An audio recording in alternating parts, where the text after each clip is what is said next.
Hi everyone, welcome back to my channel. Hi if you're new. I've got a charity shop book haul for you today. I just want to say, if you follow my channel, you might have noticed that I've been a bit quiet recently. We've got something going on within the family and I need to and want to be around with them more. So while we go through everything that we're going through. So yeah, I have been working on some vlogs in the background. But it might, rather than do like a weekly vlog or something, there's a couple of videos that I've been working on for maybe 3 or 4 weeks, whereas maybe I could have vlogged them in a couple of days. I might be getting 10-15 minutes a day to do some filming, so I will get them up with you as soon as I can. As I said, I haven't forgotten you, and I'm sure you appreciate I'm prioritising family at the moment. But anyway, I'm going to dive into the book haul. The first 4 books are 50p each. I can only find 3. I don't know what I did with the other one, but it doesn't matter because I've read the other one. 3 of the books are by Riley Sager. The one I can't find is Home Before Dark, but I've read that one. It's fine. I just wish I knew what I'd done with it.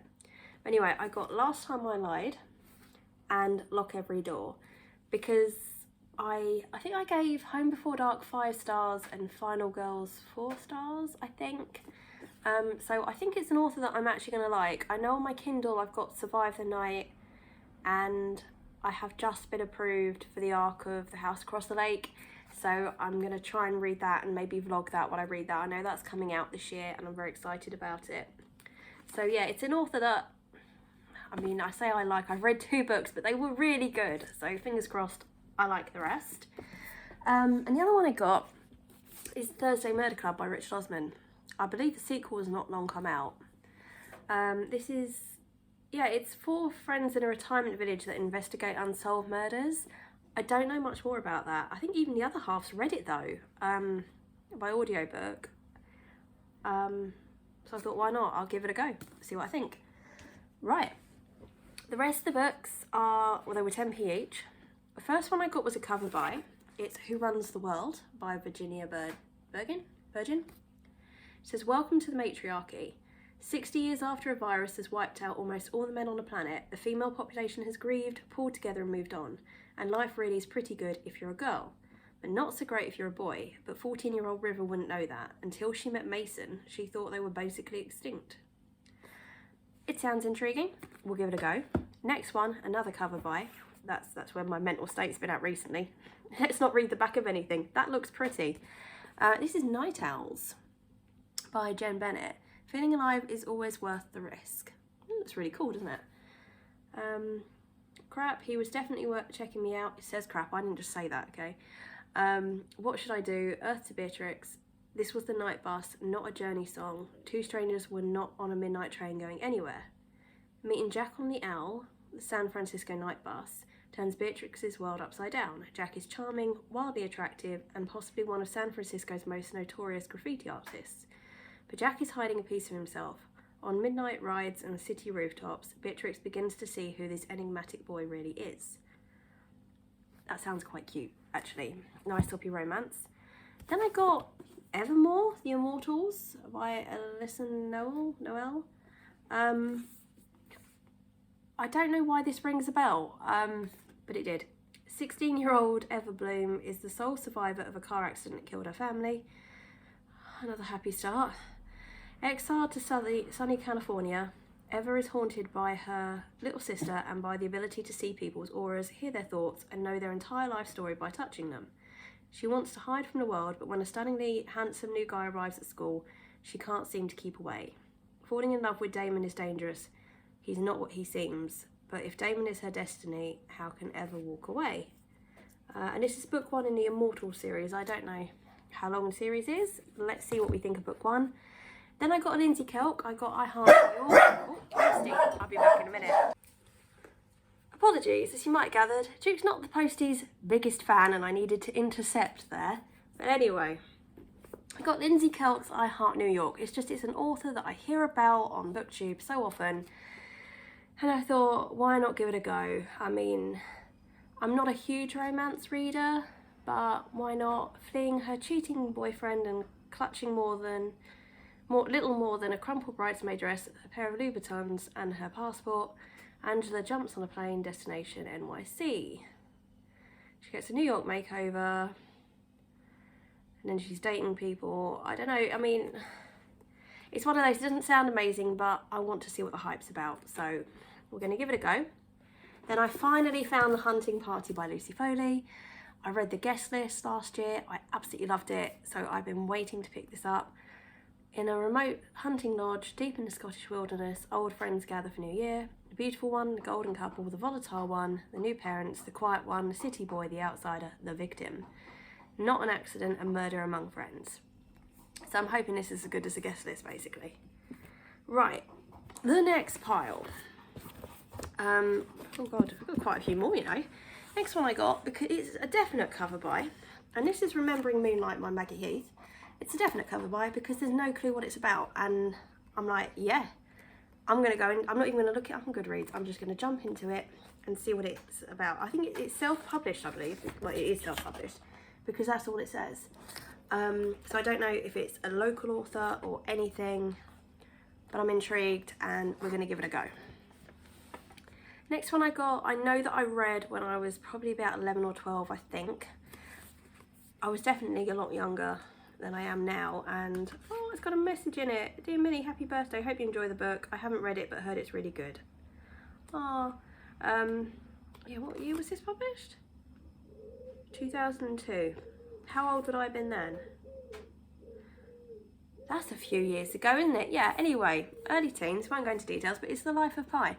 And I just remember the kid and the kid on the boat with the tiger, but it looks like there was a hyena and a zebra and a female orangutan with Pi and the tiger, and they're stranded in the blue Pacific Ocean. So maybe I'm just kind of intrigued to see if it resonates more with me now I'm an adult.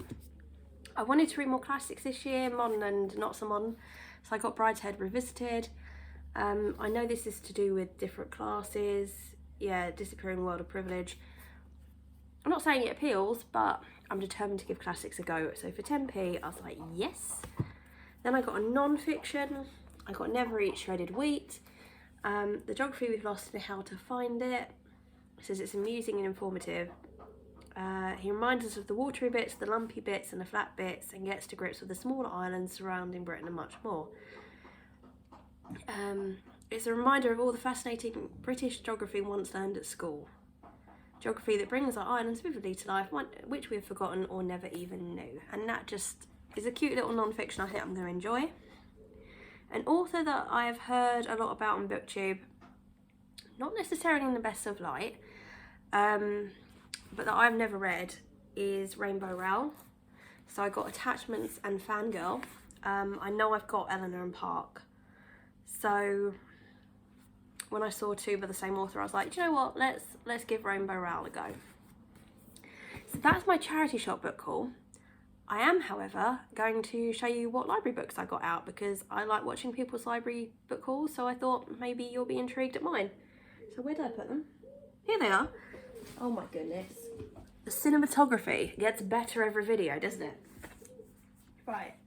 The first book I've already read. It's Milk and Honey by Ruby Kaur. It is a poetry book. I have never been a big fan of poetry, but I thought I'm going to give it a go, and I absolutely love this, and I'm going to try and locate myself my own copy. So the poems are really, really short, and I mean really, really short, but some of them kind of really spoke to me. So yeah, I thought it was pretty good. Next one I've got has been on my TBR for ages. That is Law. And I know I wasn't going to find it in a charity shop, or I didn't think I was going to. So when I saw it in the library, I thought, yes, I didn't realise it was that big. And it's about, yeah, every 7 years for 1 week only, Zeus punishes the gods and makes them mortal. And they're forced to walk the earth in New York and are savagely hunted by the descendants of ancient bloodlines who are eager to kill a god and seize their divine power and immortality. And that sounded really good to me. So, give that a go. I have got the sequel to Rainbow Grey. They had Eye of the Storm with the sprayed edges. I absolutely love the first Rainbow Grey book. So basically she has got powers that affect the weather, and I mean, I read it, I had it by audiobook last time, so I'm really excited to read the physical book because there are a lot of pictures in here, and I think this is going to be more magical actually reading it in a physical form. So I'm really excited to have that. I got Beautiful World, Where Are You? Because Sally Rooney is an author I would like to read the books of, and I own Normal People and Conversations with Friends. There we go. So when I saw this, I thought, oh, I can read all 3 of her books. Might have a bit of a binge session, we shall see. I got Clap When You Land by Elizabeth Azevedo. I have just started this yesterday, actually, about 10 pages in. I read Poet X. Now, I did that by an audiobook. It's written in verse, and I really, really loved that. It was so powerful. It was so emotional. So I'm hoping this is just as much so. And all I know so far is there's a girl and her dad dies in a plane crash. That's written on the back. That's not a spoiler. But at the stage that I've just read, she's at the airport to meet him, and everyone's gathering around the TV. That's as far as I've got. The last book I got is The Starless Sea by Erin Morgenstern. The author of Night Circus. I haven't read Night Circus, but this was on my TBR long before that. I mean, it's even got the cool edges. Library book. Yeah, so it's about a library. There's puzzles, there's mystery involved. It's a long, okay, right. It's a long description. When Zachary Rawlins stumbles across a strange book hidden in his university library, it leads him on a quest like any other. Its pages entrance him with their tales of lovelorn prisoners, lost cities, and dangerous acolytes, but they also contain something impossible, a recollection of his own childhood. Determined to solve the puzzle of the book, Zachary follows the clues he finds on the cover: a bee, a key, and a sword. They guide him to a masquerade ball, to a dangerous secret club, and finally through a magical doorway created by the fierce and mysterious Mirabelle. This door leads to a subterranean labyrinth filled with stories hidden far beneath the surface of the earth. When the labyrinth is threatened, Zachary must race with Mirabelle and Dorian, a handsome barefoot man with shifting alliances, through its twisting tunnels and crowded ballrooms, searching for the end of his story.